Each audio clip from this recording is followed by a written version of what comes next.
This is Talk of the Town, a weekly program featuring community events happening in and around Northeast Michigan, with your host, Nancy Smitham, and get the latest from Alpena Community College with Don McMaster. And now, today's Talk of the Town. Good morning and welcome to Talk of the Town. I'm Nancy Smitham. My first guest today is Jessica Luther from Alpena County Library. Hi, Jessica. Good morning, Nancy. I'm really excited because quite some time ago we talked about a wonderful archiving music project that you were doing, and it sounds like it's almost ready to come to fruition. It is. In late May, we expect to have the oral history archive up on our website, and this is the one that features musicians. And with it, there are interviews, transcripts, musical excerpts, and some photographs. So you can just go straight to the website in late May, and we'll send out an announcement on our Facebook page and everything like that to let you know how you can access it. And we have such a rich history of musicians in our area. Any idea how many are featured? It's quite a few. I was talking to Cindy, who is in charge of the project, and she's been quite overloaded with how many people have stepped forward and said they want to tell their story. Well, I know I had contacted a couple of musicians and said, hey, this great project's happening at the library, you need to call them. And I know that they called and were interviewed, so I'm really excited. So just watch Facebook and a few other places. Our website, and we'll send out a news announcement. Okay, wonderful. Next on the list? So I don't know if you know, but this year is the 400th anniversary of Shakespeare's death. No, I didn't know that.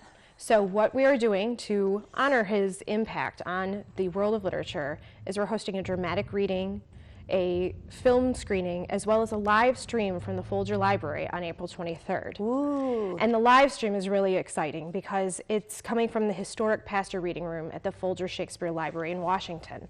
And with that is a diverse array of actors, community leaders, artists, and scholars who will be discussing the impact of Shakespeare on their work and their lives. And so that'll be from noon until 1 at the library on April 23rd. I've been seeing in the Detroit Free Press and the Chicago Sun-Times, all different newspapers, a lot about William Shakespeare, and I didn't always read the article, but I wondered why there was so much. That explains it. Yes, so it's a big year, and all of yes. 2016, a lot of libraries and museums are focusing on Shakespeare. Wonderful. Next. So we have something for our senior citizens coming up. The registration is now open for the computer classes. They will be held for 4 weeks starting in May 31st. Okay. And they're from 2 to 4 on Tuesdays. Okay. And with these classes, they'll be doing Intro to Computers with Windows 10, internet work, file management, things that you don't ordinarily think about that you need to know.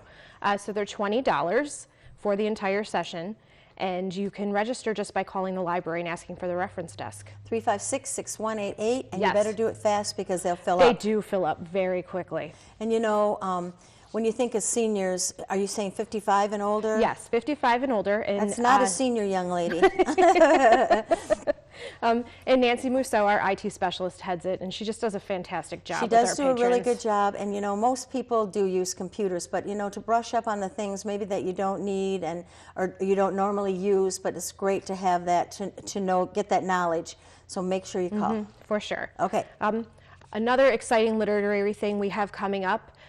Every year, the Library of Michigan selects a group of notable books. Yes. And one of those is a memoir penned by none other than Frank Kelly, who is the former Attorney General, longest-serving Attorney General, who is Alpena's city attorney. Yes. He was a private practice lawyer and raised his family here. So Alpena County Library will be hosting Jack Lessenberry, the co-author of this book, on June 3rd. And he will be doing a book signing, a discussion, and just a Q&A with our attendees. Great. And that is at 1:00 p.m. at the library. But we want to get that out there because that is a big event, and it's a Friday during the day. Oh, yes. And we want to make sure people put it on their calendars. Definitely. So we're very excited about that. The You Michigan should Notable be. books are really exciting. And then we've actually got another really innovative thing happening at the library this summer. We're hosting a teen maker camp. Wow. And maker culture is it's a relatively new thing. It's learning by doing. So we're trying to bring some teens into the library for this camp, and thanks to the Community Foundation of Northeast Michigan's Youth Advisory Council, we have a grant to do just that. Yay.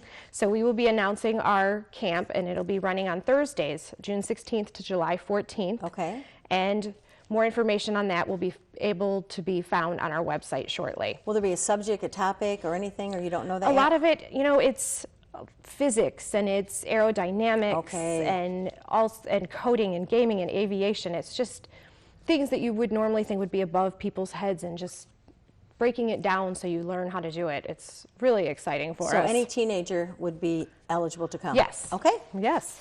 And then just today, this afternoon, we have the second in our series with Gary Bauer, the Cooley Law professor. Yes. And today will be What is a Will and What is a Trust? And that's at 2 p.m. at the library up in the second floor conference room.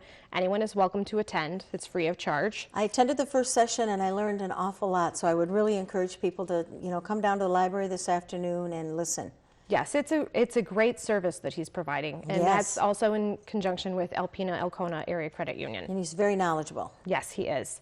And then this Wednesday, we have Special Collections doing their 101 Things That Happened on the Mackinac Bridge. Ooh. And that's at 6:30, and that's presented by Mike Forens. And he's going to share some funny, historic, and tragic things that have happened on the bridge, Okay. and things you wouldn't normally think of. Okay, I know there's been some great tragedies there. Yes. And then a little more lighthearted, we have our April 15th, we have after-school fun for children in grades 3 to 5. Okay. And that is at 5 p.m.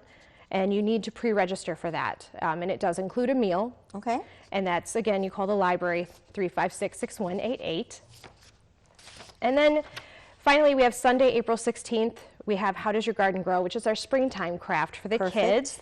And that's for preschool through 5th grade. Okay. And the attendees can make crafts. They'll have their faces painted, make cookies, and plant their own very own flowers. Ooh, okay. And once again, all these things, you can look it up on the website if you want more Yep, and information. our- You can stop by the library, or you can call 356-6188 for Yep. more information. Because we kind of zipped through everything We fast. did. But, and there's so much more at the library. So please check out that website and give them a call, or just basically stop in. Yes. Thank you very much, Thank Jessica. you, I Nancy. look forward to seeing you next month. You too. I'll be right back following these messages. Hi, welcome back. My last guest today is Kat Tomaszewski from Besser Museum. Good morning, Kat. Good morning, how are you? Good. We have a lot to talk about today, so let's get to it. We want to start with the Dark Sky Week, and I've been seeing and reading so much about it. What a wonderful, wonderful plan, because a lot of people can never see a dark sky or don't realize the importance of it or how wonderful it can be.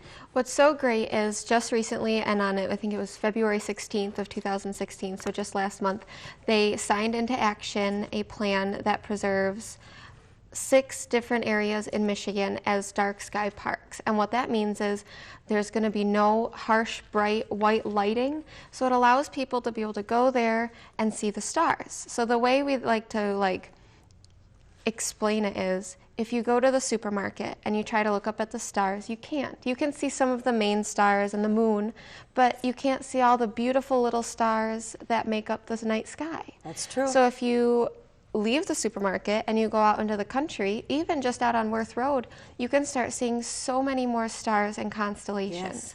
And so we have 3 dark sky parks around us, and the 2 that we work with a lot are the Friends of Rockport and then Negwagon, and then we are working this time with the Rockport State Recreation Area Ooh, yay. to put on our International Dark Sky Week celebration.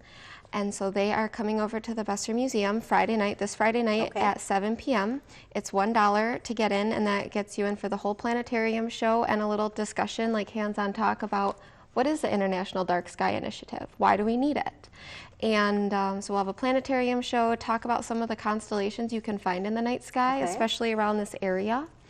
And what's really great about the show coming up is we can do it all at the museum, because with all the snow we've gotten this past Yes. week, Rockport isn't necessarily accessible right now Yes. to go sky watching. Okay. But you can learn everything at the museum, Yes. and then when you do go sky watching, you'll be able to know what you're looking at. Yes. And another great analogy that I was just told is Van Gogh had his Starry Night painting. It's very popular, Yes. and it was done in 1889 of the Milky Way Ah. in France. And now in France, you can't see the Milky Way from that exact same spot that he painted it. Wow. So in just over 100 years, so much has changed, and that shows how important it is to have a dark sky preservation plan in process. Well, I'm so glad that we do, and I encourage everyone out there to really, watch all the activities that are happening and just get out and try it one time, and you will Oh, be yes. so happy that you did. And if you miss it this Friday night, we have another planetarium Okay. night going on next Friday night. And so this one is part of the MSU statewide astronomy week. Okay. And so this one will take place at the Besser Museum with our director, John Heath, and then our educational resource manager, Michael Blewett. And they will be putting on a program about 40 to 45 minutes talking about the constellations that you see in the night sky right here along the 45th parallel. Hey. How to find them, what to look for, the stories behind them. And then John has been working all week pulling out our big telescopes. Ooh. They're going to put them out in the backyard, and people and the community can come in and use the telescopes to find the constellations, look at the planets. It's really going to be a neat night. And that's regular admission applies to that. So it's $3 for adults, Okay. $2 for kids and seniors. Okay, sounds wonderful. But if you're a member, it's free. Oh, yes. Membership has its advantages. Yes, it Okay. does. And this is, we always call March's membership month. Last month we sold 56 memberships. It was Wonderful. wonderful. Okay, next. All right, so then, let's see, April 16th, we have our A is for Art opening, and that's the Northeast Michigan Artists Guild. Okay. And they are a wonderful group of artists from all over the area, and they get together because they have a love of creating art. So it ranges from all mediums, all styles, from whimsical to representational, and it's just there's no limit on the imagination. So each artist was given a letter in the alphabet, and they can take that to create what they imagine when they think of that letter. So some are, they take the letter and they just make it really ornate and intricate. Some people say, well, when I think of the letter J, I think of January, so they printed a scene of birch trees. It's really neat. So it's almost like a scavenger hunt. Oh, it would be. Yes, so that's coming up April 16th, and we have a free reception that's open to the public from 3 to 5 on that Saturday. Okay. Yes. And then the next month, or the next week, we have our Association of Lifelong Learners Camera Club, and that opens up on the 23rd. That's another Saturday, All right. from 3 to 5 p.m., and that's open and free to the public as well.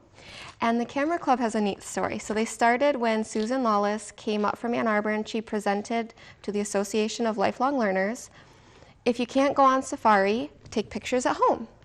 And it really focused on the fact that you don't need to wait for some exotic vacation to some country with big animals and different things that you see here. You don't have to wait for fancy camera equipment. You can take great pictures right here at home because there's beauty in everyday life. Wonderful. And this exhibit focuses just on that, the beauty of life through the eyes of the ALL photographers. Perfect. And so that opens Saturday, April 23rd, Okay. from 3 to 5 p.m. is our free reception. Okay. And then the next one is really great, and a lot of people recognize Joe and Ann Bastow from the Yes. community, and they have the Susan Lane Foundation, and they are putting on an event. It's a community reading. The Susan Lane Foundation reads Surrealism, and I want to use their exact words here. Okay. Surrealism is destructive, but it destroys only what it considers to be shackles limiting our vision.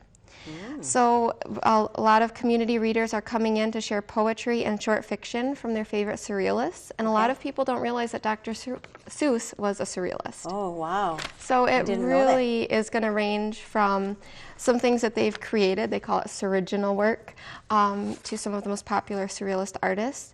And this was all inspired by our Salvador Dali exhibit that's on exhibit right now at the museum through October. Okay.